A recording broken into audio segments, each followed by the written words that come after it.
Let's go to question number 20. Question 20. Discuss the reality Luther exposes in paragraph 3 on page 426. I will advise neither for nor against marrying or remaining single.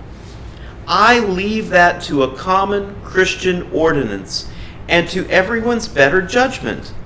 I will not conceal my real opinion or withhold comfort from that pitiful band who with wives and children have fallen into disgrace and whose consciences are burdened because people call their wives priest whores and their children priest bastards.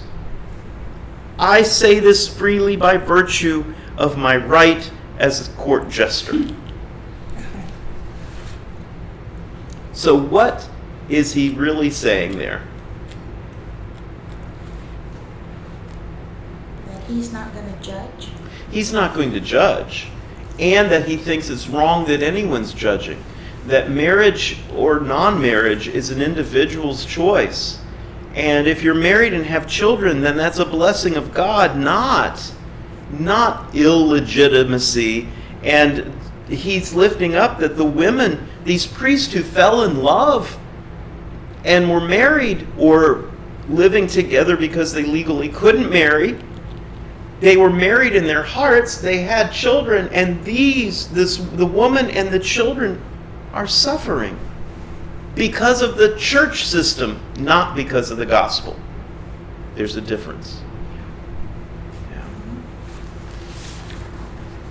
Question 21. The salvation of your soul is more important than the observance of tyrannical, arbitrary, and wanton laws, which are neither necessary to salvation nor commanded by law.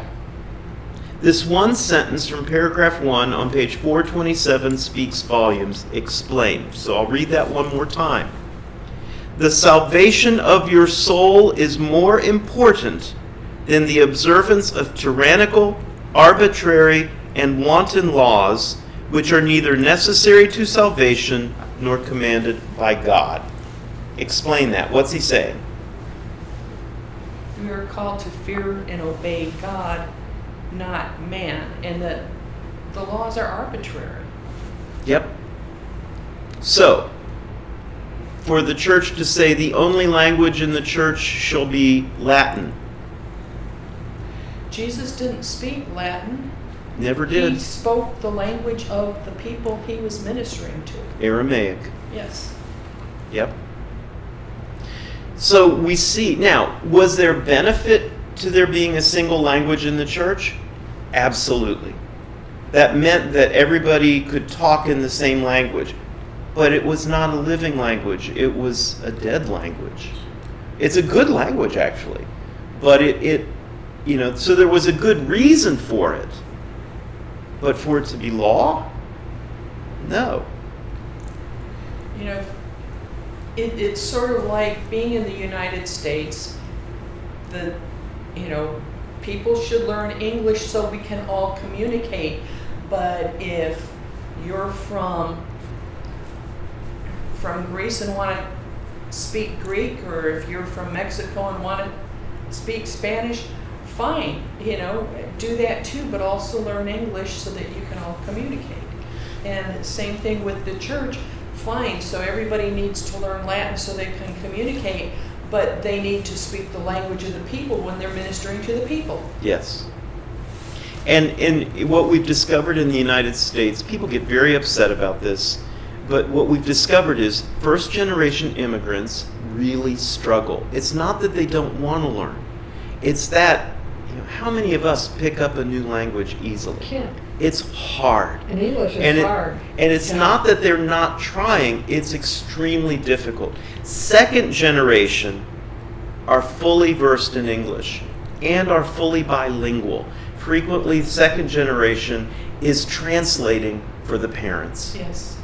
Third generation is very much fluent in English and often are losing the native tongue that came with the family. Yep, by third generation. Fourth generation, they wish they would have known. Yes.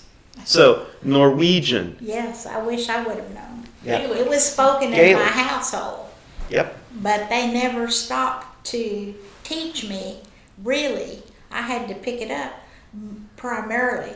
But my grandmother and grandfather, when they came to America, they wanted to be Americans, and they wanted to learn English.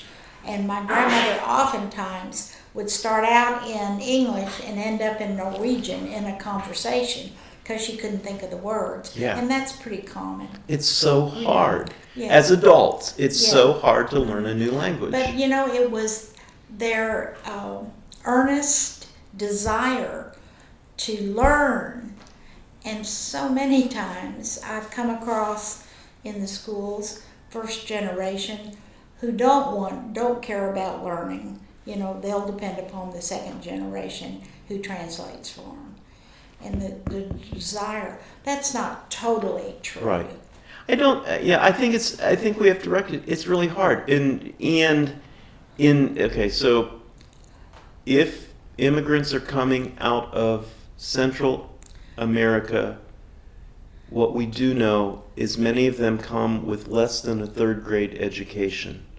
So already they're behind the 8 ball in the concepts of learning and the ability to learn.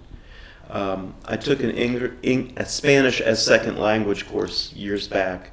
Not that I did well, but one of the things our teacher was instructing us in was to understand that when you go to the Mexican restaurant or any of these places where you see Latinos working frequently, if they're first generation, they've come with little to no education, including church.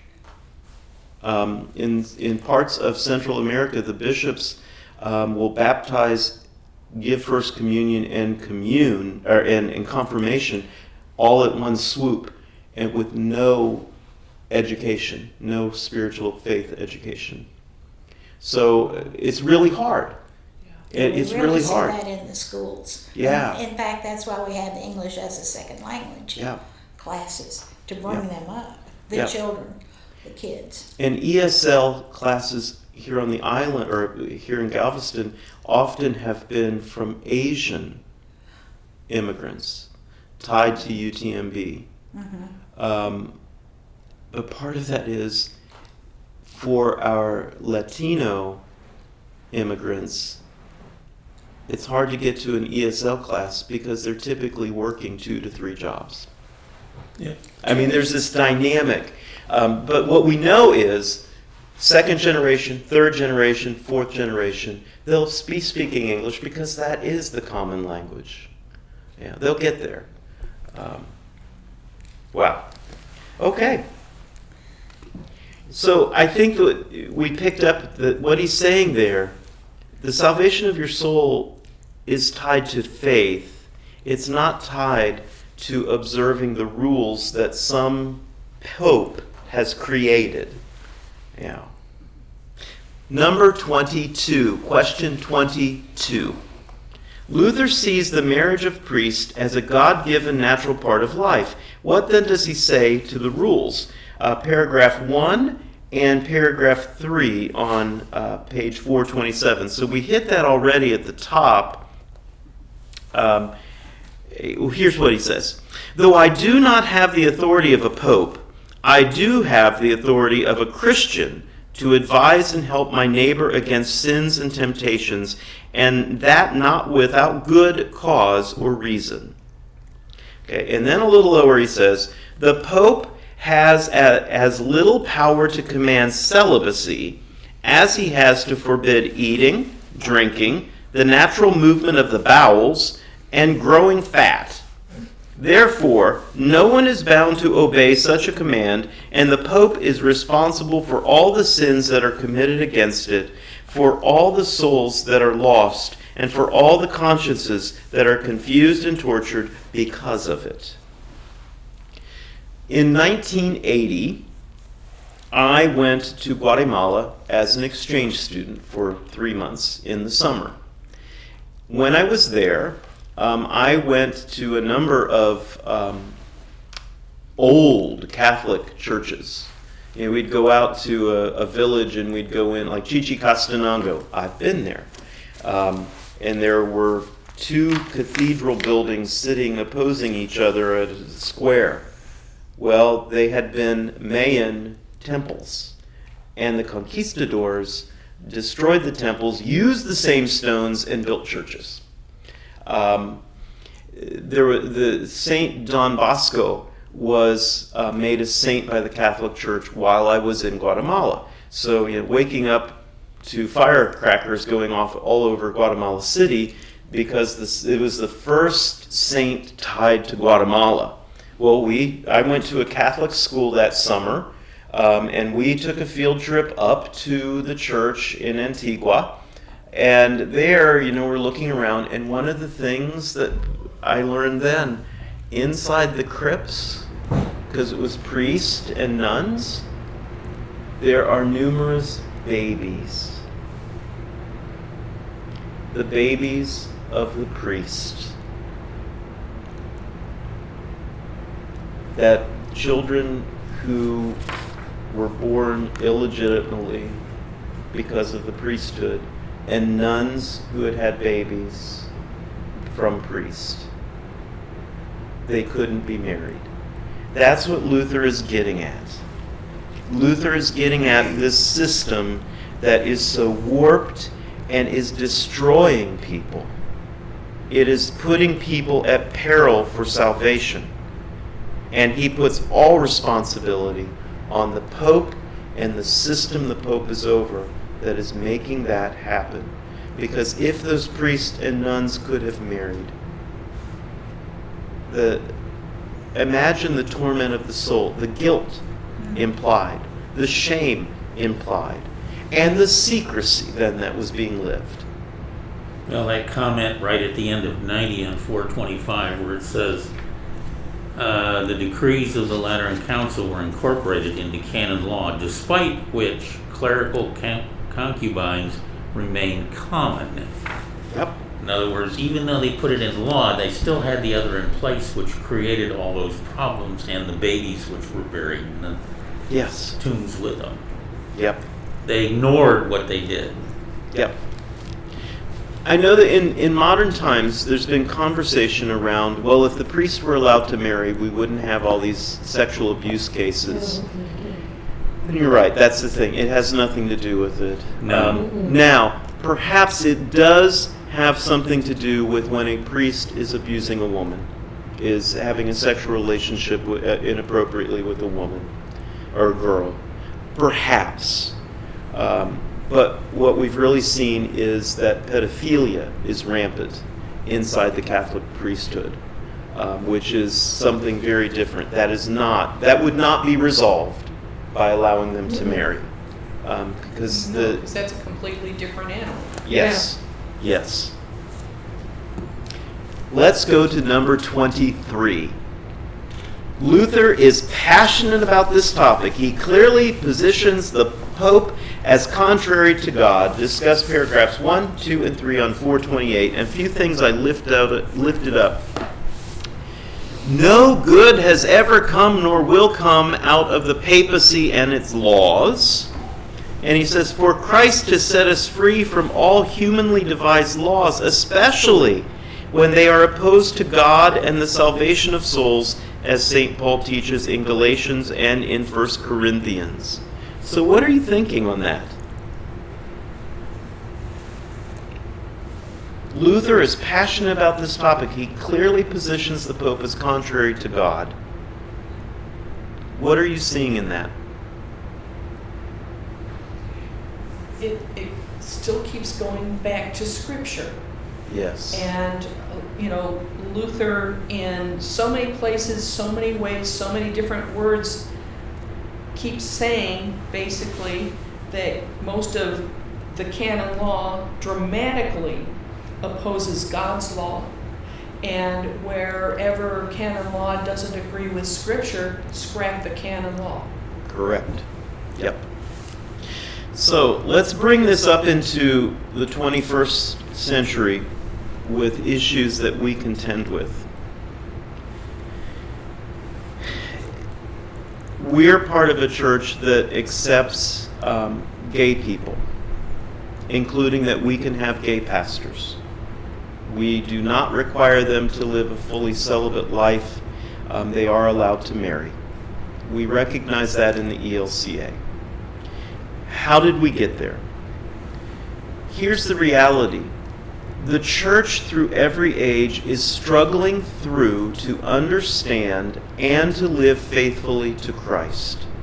So here in the 16th century, 400 years after celibacy has been made law, Luther is looking and saying, this is not good.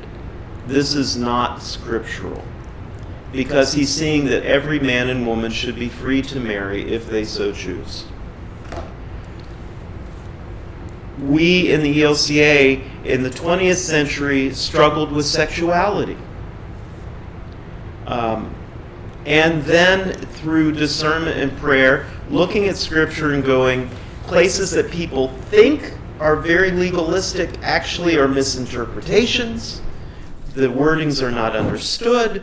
And struggled through that to go, so what did Jesus say? And Jesus didn't say anything. So the church has resolved to, we recognize this, we may not always understand this, but we recognize this, and we in good conscience permit that. We are not making a human law on it. Now folks will get very upset about that. Folks will get very engaged, and they're going to go to hell, and the church is going to hell. While at the very same time, here's the reality we live with. If you do the research on youth, it is anticipated that 75 to 80% of youth are sexually active. They're not married. They're teenagers. And if you look at the sexual mores of the younger generations, although this is also in the older generations, there is a whole lot of promiscuity, heterosexual promiscuity, that we literally wink, wink, nod, nod, and don't say anything about. We become very enraged when it comes to that one issue. But then, and this is not new. Boys will be boys. He sowed his oats. He's settling down now. Well, what did sow his oats mean? We all know. Yeah.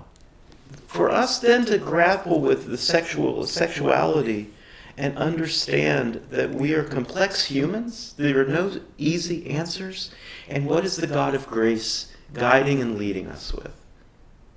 So in our church, we resolve to loving relationships, commitment, the understanding that if these components are there, that human value, the appreciation and the honoring of the other is of utmost importance in a romantic sexual relationship, and it's not just wanton desire and abusive. That there is space there. We may not understand it all. 21st century challenge for the church right now, transgender people. We don't know what to do with that. And we're struggling with that. There are some who get on their high horse and they are damning those people to hell. As I've said before, I don't understand it. It is not something that I easily understand, but I have great compassion for. If someone is going through that, what a difficult thing. I can't imagine the internal pain and struggle that would lead to acting out, to actually making steps. I can't understand that personally. But I have compassion for the utter struggle. When the church simply makes rules that are not grounded in the grace of God, then we're doing nothing more than instituting a system similar to this. It may not have the finances, but it's a simple system of rules that we're deeming who's in, who's out, versus understanding and allowing there to be grace. Now, we could debate this a long time because there's a whole lot there.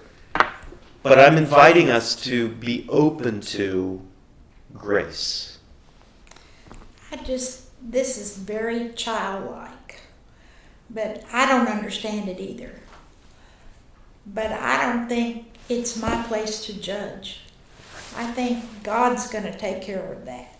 And I leave it to Him because I can't begin to understand what transgenders are going through or other similar situations.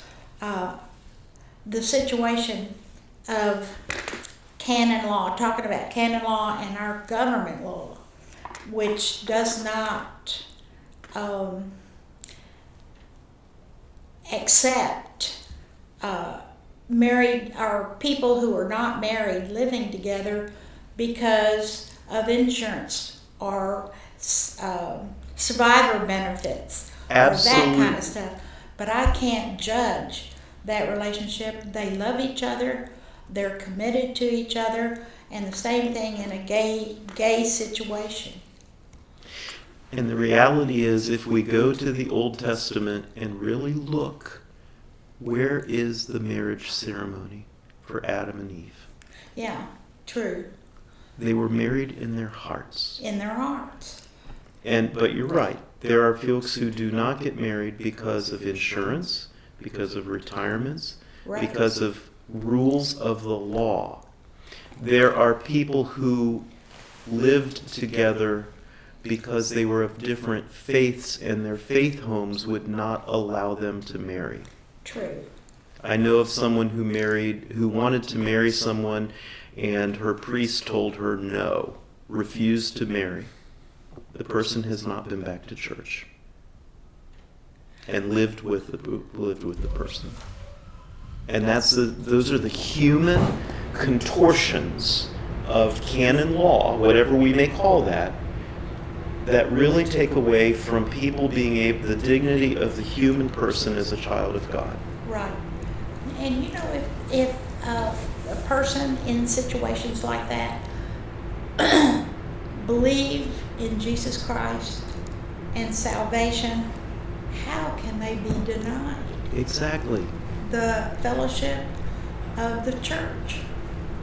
Exactly. Yep. That's incomprehensible. And in our own church history, the 20th and 21st century church history, the child abuse, the incest that has taken place by good church people and hidden. Yes.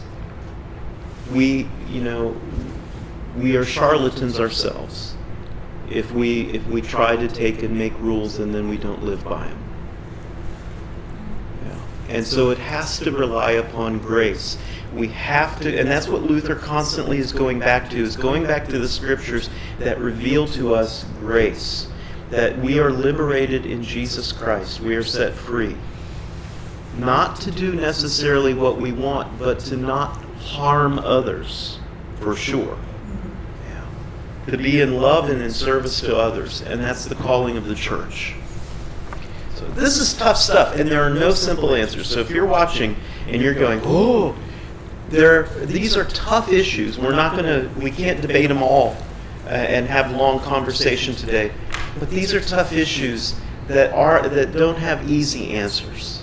But we're struggling with the same things as what Luther's talking about. Rules and regulations that are human-made, and where is the freedom that God intends?